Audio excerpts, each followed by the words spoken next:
വിഴിഞ്ഞത്തെ ഹോട്ടലിൽ നിന്ന് ഭക്ഷണം കഴിച്ച കുടുംബത്തിലെ 2 പേർ മരിച്ച സംഭവത്തിൽ പിന്നാലെ ഭക്ഷണ അലർജിയെക്കുറിച്ചുള്ള ചർച്ചകൾ സജീവമായിരിക്കുകയാണ്. കൊഞ്ച്, ഞണ്ട്, കക്കായിറച്ചി തുടങ്ങിയ സമുദ്ര വിഭവങ്ങൾ കഴിക്കുമ്പോൾ ഉണ്ടാകുന്ന അലർജി പലപ്പോഴും മരണത്തിന് വരെ കാരണമായേക്കാം. ശരീരത്തിന്റെ പ്രതിരോധ സംവിധാനം ഭക്ഷണത്തിലെ പ്രോട്ടീനുകളെ ദോഷകരമായി കണ്ട് പ്രതികരിക്കുന്ന അവസ്ഥയാണിത്. ഷെൽഫിഷുകളിൽ അടങ്ങിയിരിക്കുന്ന ട്രോപ്പോമിയോസിൻ എന്ന പ്രോട്ടീനാണ് പലരിലും ഇത്തരം മാരകമായ അലർജിക്ക് കാരണമാകുന്നത്. ഭക്ഷണ അലർജി തിരിച്ചറിയാൻ ലക്ഷണങ്ങളെക്കുറിച്ച് വ്യക്തമായ ധാരണ ആവശ്യമാണ്. ചർമ്മത്തിൽ ചൊറിച്ചിൽ, തിണർപ്പ്, കണ്ണല്ലെങ്കിൽ വായ വീർക്കുക എന്നിവയാണ് പ്രാഥമിക ലക്ഷണങ്ങൾ.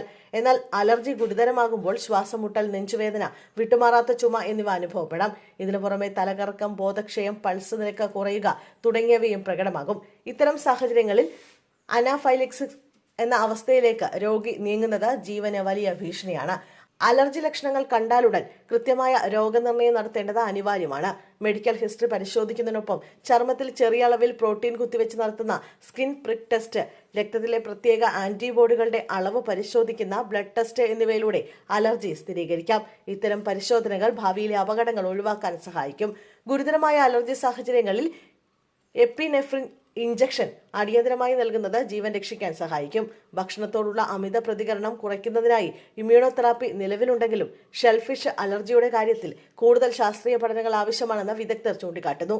എങ്കിലും കൃത്യമായ ചികിത്സയിലൂടെയും അലർജി ഉണ്ടാക്കുന്ന ഭക്ഷണങ്ങൾ ഒഴിവാക്കുന്നതിലൂടെയും രോഗികളുടെ ജീവിത നിലവാരം മെച്ചപ്പെടുത്താൻ സഹായിക്കും.